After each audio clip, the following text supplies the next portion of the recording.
when last we were doing our drawing, let's get ourselves organized a little bit. Here's the thing. Remember, students, to upload this as well. This is called practice shading. I want you to upload it so you can get points for that. That's a 5-point assignment. Should look something like that. Back to the Corvette. And we were talking about this tire, and we're adding values to the tire, and I was just doing little H's in these spots here so that you can see the texture of the tire. Now in the actual drawing that we look up here, it's so dark that you can't see it. But if you know it's there, you can put it in. That's where in a drawing, you're never actually making an exact identical copy of a reference. You're making your interpretation of that. And that's a good thing. That's what makes them original. But that does mean that you can have room for making it better than it actually is. And so that's what I'm doing here. And I think that it's important to see some things like the textures on the tires and those. It gives it kind of a little bit more of a sense of hyper reality, if not reality. And so I'm just trying to get these little marks in here. And I'll do the same thing on the other side when we get it going there. Once we have those marks in there, we can start adding our values to the tire. And remember that we want to go in the direction of the surface. And so I'm going along the tread mark of the tire and just putting in some darker stuff. Now I'm going to leave it just a little bit lighter on the outside, I think. It's still going to be pretty dark, but I might leave it just a little bit lighter. Remember, start on the edge and shade towards the middle. Start on the edge, shade in towards the middle, put the strokes in towards the middle. And so that's one direction we can go with the tire, is along the line of the tread, and it's starting to get a little darker. That's a cool thing. I went outside the lines a little bit.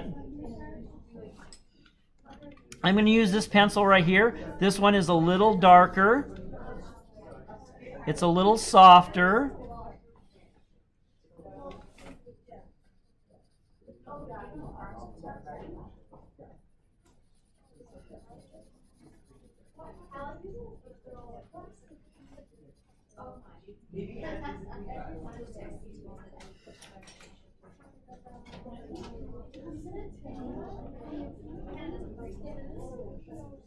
Now, as I start to put this value in,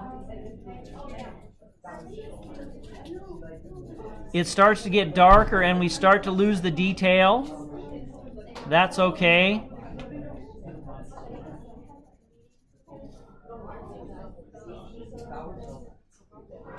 And so here we go.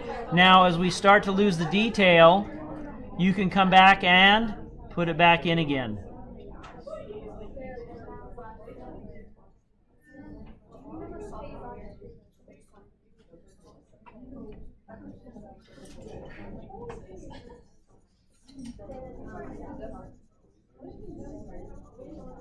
And I think it's going to be darkest down here at the bottom, because that's kind of where your cast shadow stuff is.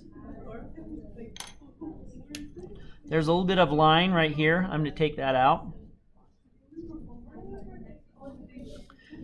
Now some of this will be eventually enveloped into the cast shadow underneath the car, and that's an okay sort of a thing.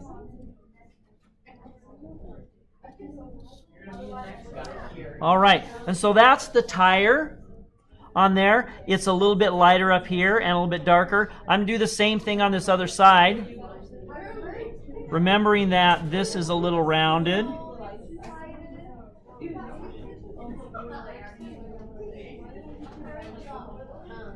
And this is a little rounded. Oops.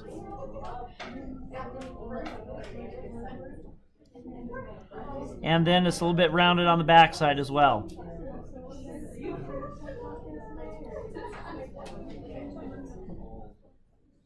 And that is kind of a dark, dark area.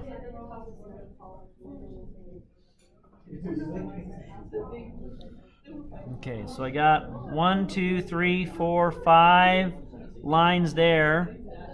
So I'm going to put these in lightly first. 1, 2,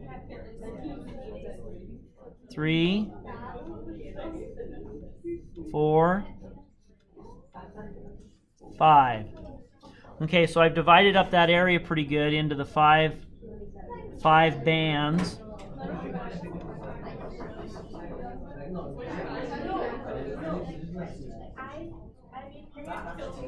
Now I'm just darkening that in.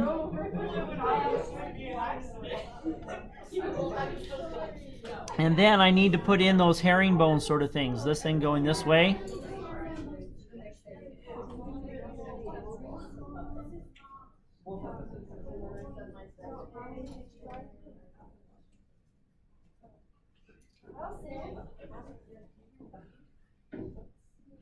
Obviously we see a little bit more of it on the outside. And then back here I'm just going to turn my paper a little bit so I can put in the diagonals going the other direction.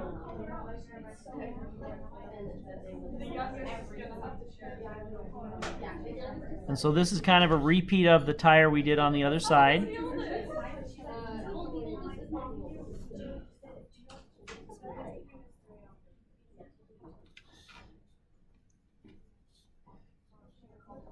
So that's going to give it some texture.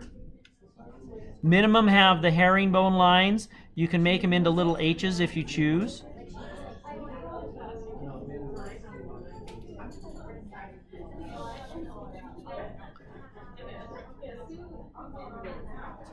A little hint, if a teacher gives you an option to do something, that's usually a hint that they actually want it that way. And if you do it, you'll get full points, or more likely to. If you don't, it'll count against you.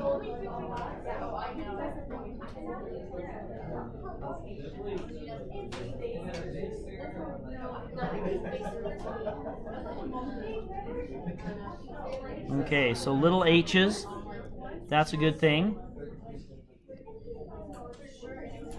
This softer pencil allows me to go a little bit quicker. It goes dark pretty fast.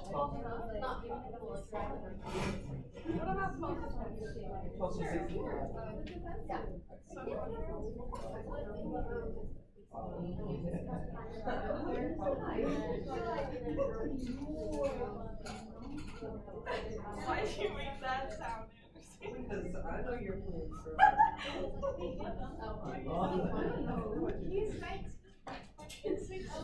Okay, now that I have that in, I can start putting in the values like we did on the other side.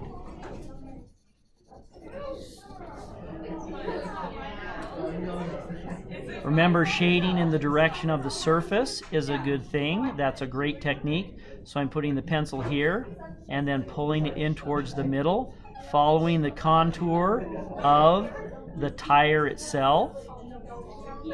Okay, oops, I keep on wanting to do that. This piece actually comes up like that. Okay, so I've done some value applications that way. Down here, same thing.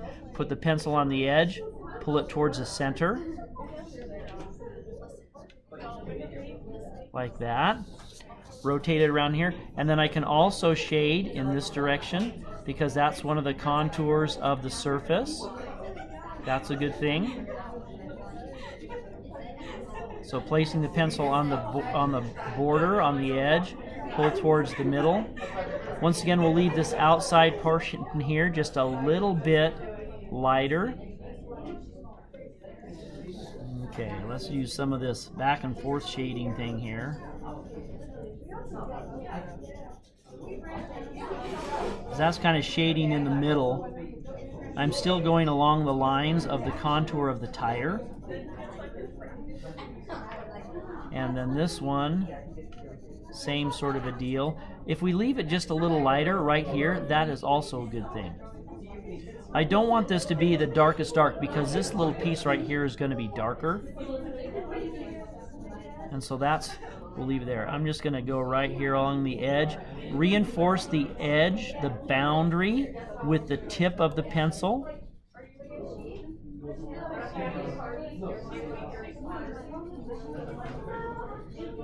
And that helps define things.